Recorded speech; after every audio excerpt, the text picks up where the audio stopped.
Me ha tocado comentar una ley que ha entrado en vigencia el 21 de abril del año pasado, es la ley 20.830, que crea el Acuerdo de Unión Civil. El objeto de estos comentarios, de estas observaciones, es describir los principales aspectos de esta ley. Como todos ustedes saben, la ley que crea el Acuerdo de Unión Civil vino a satisfacer una necesidad social chilena relativa a la igualación de derechos en cuanto a la protección jurídica de las relaciones afectivas estables y con carácter de permanente de aquellas parejas que viven juntas, que compran bienes, que crean afectos, que muchas veces tienen o crían hijos en común y que estaban marginadas de la formalización que otorga nuestro ordenamiento jurídico.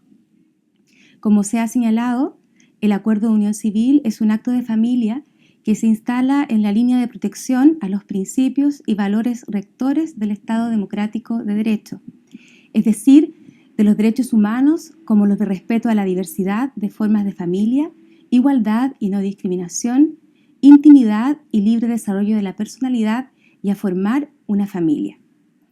Esta ley regula, entre otros aspectos, los requisitos para la celebración del Acuerdo de Unión Civil, algunas de sus prohibiciones, efectos personales y patrimoniales de esta institución, las formas de disolución del Acuerdo de Unión Civil.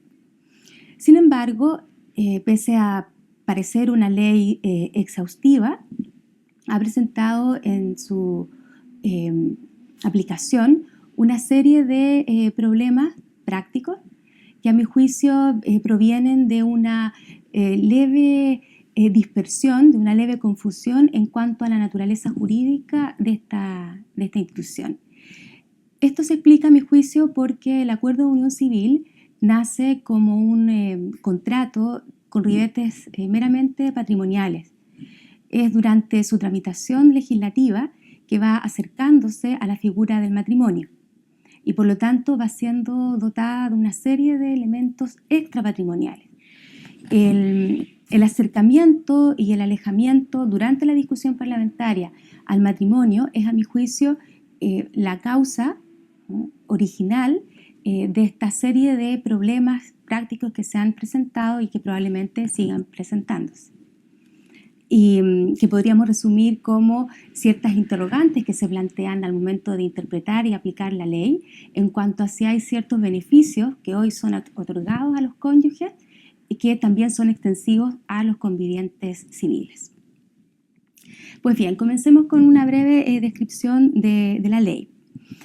El artículo primero define al Acuerdo de Unión Civil como un contrato celebrado entre dos personas que comparten un hogar.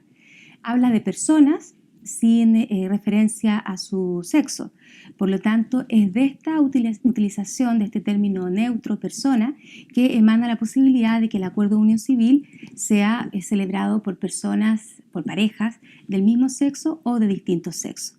No hay entonces una expresa disposición en la ley que establezca que este Acuerdo de Unión Civil es posible contraerlo para las personas del mismo sexo. Comparten entonces un hogar con el propósito de regular los efectos jurídicos derivados de su vida afectiva en común, de carácter estable y permanente. El inciso segundo del artículo primero establece que la celebración del Acuerdo de Unión Civil confiere el estado civil de conviviente civil. Esta fue, a mi juicio, una de las grandes decisiones que los parlamentarios, en concreto la Comisión de Constitución del Senado, adoptaron. El hecho de que el Acuerdo de Unión Civil genere un estado civil totalmente nuevo en nuestro ordenamiento jurídico fue muy potente, puesto que, como ustedes saben, el estado civil ubica a las personas en sus relaciones de familia en sociedad. Por lo tanto, hubo acá un reconocimiento implícito en cuanto a que el Acuerdo de Unión Civil genera familia. Sin embargo, a mi juicio, los olvidados de esta nueva institución del derecho chileno son los hijos, que como todos sabemos forman parte o pueden llegar a formar parte de lo que normalmente se entiende como familia. El acuerdo de unión civil es entonces, a mi juicio, un contrato que mira fundamentalmente a los adultos que se relacionan constituyendo familia. Lamentablemente, el acuerdo de unión civil no tiene más que 2 referencias en su texto a la situación relativa a los hijos. Estas 2 referencias son la presunción de paternidad que se aplica a los acuerdos de unión civil celebrados entre personas de distinto sexo y a la regulación del cuidado personal que se encuentra en el artículo 226 del Código Civil. En especial se refiere a la posibilidad de otorgar el cuidado personal a terceras personas. Estas terceras personas, en caso de inhabilidad de los padres, pueden llegar a ser las parejas del padre o de la madre biológica del hijo. En cuanto a los requisitos de forma, de validez y de las prohibiciones, no me voy a detener mayormente, solo señalar en este sentido que hay una igualación de las normas del acuerdo de unión civil a las normas matrimoniales. Existe bastante similitud entre unas y otras. Hay una cuestión que merece mayor detención y que tiene que ver con los efectos del acuerdo de unión civil. Una de las grandes críticas que se ha efectuado a este acuerdo es el que confiere todos los derechos del matrimonio, pero que sin embargo los deberes del matrimonio no son replicados en ella. Y yo coincido con esta crítica. Es muy fácil acceder al acuerdo de unión civil, incluso mucho más fácil que acceder al matrimonio, y con mayor razón es muy fácil salir del acuerdo de unión civil. Vamos viendo por qué. ¿Qué sucede con los deberes de los convivientes? La ley solo menciona, sin mayor abundamiento, 2 deberes que nacen del acuerdo de unión civil. Son la ayuda mutua y solventar los gastos generados por su vida en común en atención a sus facultades económicas y al régimen patrimonial pactado. Resulta interesante observar el contraste que se produce entonces en esta materia entre el acuerdo de unión civil y el matrimonio, dado que este último contiene, como sabemos, en el artículo 102 del Código Civil, una regulación mucho más exhaustiva en cuanto a los deberes. No existe el deber de cohabitación regulado específicamente, no existe tampoco el deber de fidelidad y tampoco, ¿verdad?, el deber de procrear. Dicho sea de paso, estos deberes muchas veces son aspiracionales, no generan consecuencias jurídicas directas, incluso en el caso del matrimonio.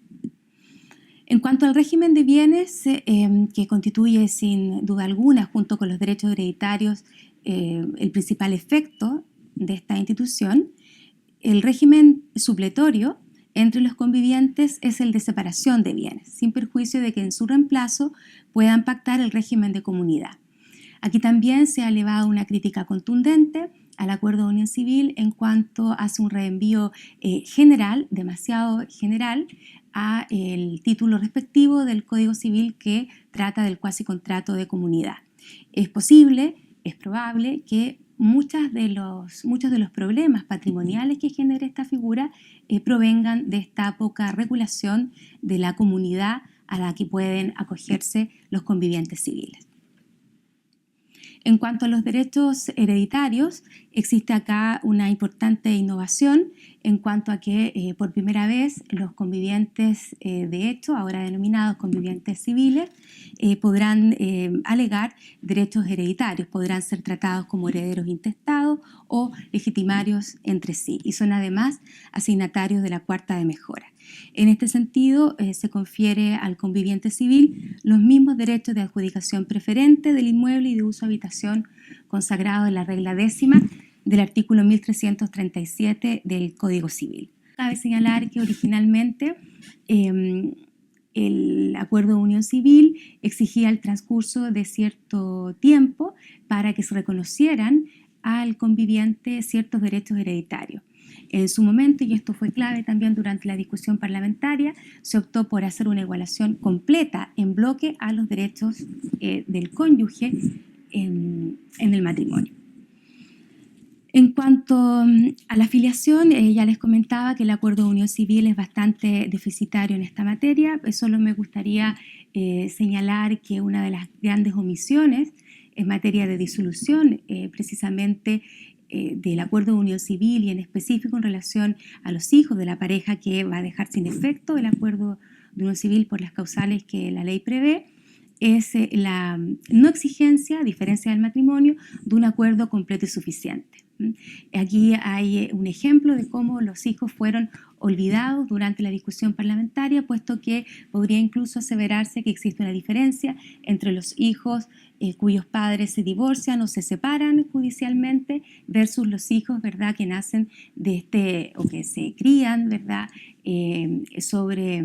al alero de esta pareja, que ahora, ¿verdad?, pone fin a su relación. Existen otras cuestiones relativas a los efectos del acuerdo de unión civil en materia de parentesco, en materia de ilícitos, en materia procesal, así por ejemplo en materia de competencia judicial, se le otorga competencia al juez de familia para los asuntos que se promuevan entre los convivientes civiles, todos ellos, o al juez partidor en caso de la liquidación de los bienes comunes cuando ello proceda. En materia legal y reglamentaria especial, existe una expresa disposición que establece que todas las inhabilidades, incompatibilidades, prohibiciones e incluso alusiones que hagan las leyes y reglamentos respecto de los cónyuges o convivientes serán extensivas a los convivientes civiles.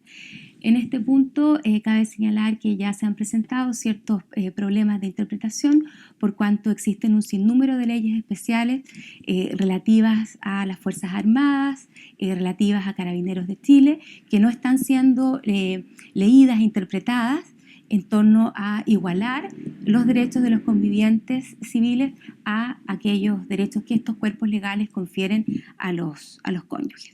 En cuanto a la compensación económica, la ley que crea el acuerdo de unión civil ha hecho una remisión a los artículos pertinentes de la ley de matrimonio civil, reconociéndole este derecho al conviviente civil que no pudo desarrollar una actividad remunerada o que la ejerció en menor medida de lo que podía y quería, por haberse dedicado al cuidado de los hijos o del hogar común. Es también muy probable que se produzcan ciertos problemas en la aplicación de esta norma, precisamente porque la ley que crea el acuerdo de unión civil hace una remisión en bloque a la ley de matrimonio civil, que como sabemos ya presenta una serie de problemas de interpretación. Es muy probable entonces que aquellos problemas que se han producido en cuanto a la compensación económica en el caso del matrimonio se produzcan también a propósito del acuerdo de unión civil. En cuanto a la terminación del acuerdo de unión civil, la ley establece que podrá terminar por muerte natural de uno de los convivientes civiles, también por muerte presunta, por comprobación judicial de la muerte, por el matrimonio entre los convivientes civiles y, por supuesto, por mutuo acuerdo o por voluntad unilateral de alguno de ellos. Asimismo, la ley prevé la posibilidad de que se declare judicialmente la nulidad de este acuerdo. El término del acuerdo de unión civil, señala la ley, pondrá fin a todas las obligaciones y derechos que deriven de este contrato y retrotrae a los contrayentes a su estado civil anterior. Las novedades del acuerdo de unión civil en comparación al matrimonio en relación a su terminación radican, a mi juicio, en la modalidad de mutuo acuerdo y por voluntad unilateral. Son voluntarias, no requieren expresión de causa. Y es aquí entonces donde el acuerdo de unión civil permite una salida mucho más relajada, más expedita, incluso sin intervención judicial en comparación con el matrimonio. Veamos cómo se produce la terminación. En primer lugar, la ley requiere que se deje constancia en escritura pública o acta otorgada ante el oficial del registro civil y que éstas se subinscriban al margen de la inscripción del acuerdo de unión civil señalada en el artículo 6 de la ley. Esta inscripción es el presupuesto para que la terminación sea oponible a terceros. Dicho sea de paso, en el caso de la terminación por voluntad unilateral, esta deberá notificarse al otro conviviente civil mediante una gestión voluntaria ante el Tribunal de Familia por medio de un receptor judicial. El plazo para practicar la notificación es de 20 días hábiles siguientes a la subinscripción de la referida escritura o acta al margen de la inscripción del acuerdo de unión civil. Ahora bien, cabe señalar que la falta de notificación no afecta el término del acuerdo de unión civil, es decir, basta la expresión de voluntad manifestada en alguno de estos instrumentos para que la terminación produzca efectos civiles. Lo que ocurre es que la falta de esta notificación puede ocasionar ciertas responsabilidades.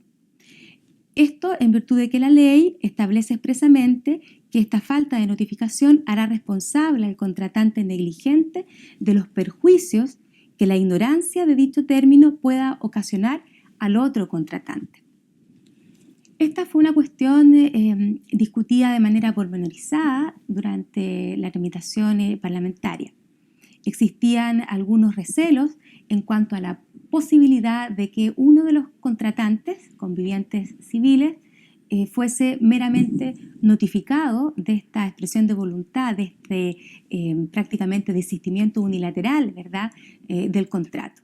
Se estimó por parte de algunos parlamentarios que esto podía lesionar la intimidad, los afectos que existían en la pareja, puesto que parecía un poco violento de que de manera unilateral y sin necesidad de notificación uno de los convivientes viera disuelto su acuerdo de unión civil.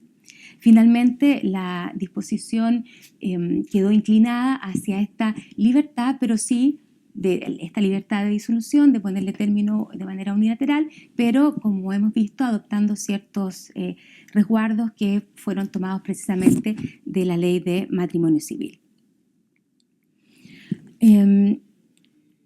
La ley señala que el conviviente que practique la terminación por voluntad unilateral se eximirá de responsabilidad si el contratante a quien debe practicársele esta notificación se encuentra desaparecido, se ignora su paradero o ha dejado de estar en comunicación con los suyos. En cualquier caso, señala la ley, no podrá alegarse la ignorancia del término del acuerdo de unión civil transcurridos 3 meses de efectuada la subinscripción señalada. En cuanto a la terminación por declaración judicial de nulidad del acuerdo de unión civil, esta se producirá por sentencia ejecutoriada que también deberá subinscribirse al margen de la inscripción de este acuerdo. De lo contrario, nuevamente no es oponible a terceros. ¿Por qué causales puede anularse este acuerdo? Por incapacidad de los contrayentes. Acá debemos remitirnos a las reglas relativas a los requisitos para contraerlo. Por vicios del consentimiento, error y fuerza. Por impedimento de parentesco o por existir vínculo matrimonial no disuelto u otro acuerdo de unión civil vigente al momento de contraer el acuerdo de unión civil. La titularidad para ejercer la acción de nulidad corresponde a cualquiera de los convivientes civiles mientras vivan, salvo ciertas excepciones que señala la ley, y además prescribiendo la acción de nulidad en el plazo de 1 año. Como vemos, existen acá ciertas diferencias en cuanto a la regulación de la nulidad matrimonial. Esto tuvo por objeto simplificar la regulación. Ya sabemos que la nulidad matrimonial tiene una escasa aplicación práctica, de manera que acá se estimó innecesario replicar todas las reglas relativas a la nulidad contenidas en la ley de matrimonio civil. Pues bien, finalmente los convivientes que pongan término al acuerdo de unión civil por mutuo acuerdo, voluntad unilateral o declaración judicial de nulidad podrán, como he señalado, solicitar la compensación económica. Quisiera, antes de terminar, señalar que personalmente estimo que esta institución viene a saldar, como dije al inicio de la exposición, una deuda del legislador chileno y en concreto del Estado chileno en cuanto a sus compromisos internacionales en materia de igualdad y no discriminación. En este sentido, creo que una de las principales ventajas de este acuerdo es que se encamina a garantizar de una manera más plena y respetuosa con la dignidad humana el derecho a la vida familiar, sin perjuicio de lo cual existen un sinnúmero de falencias en la ley que deberán ser llenadas, ¿verdad?, subsanadas a la luz de los principios generales y modernos del derecho de familia. Muchas gracias.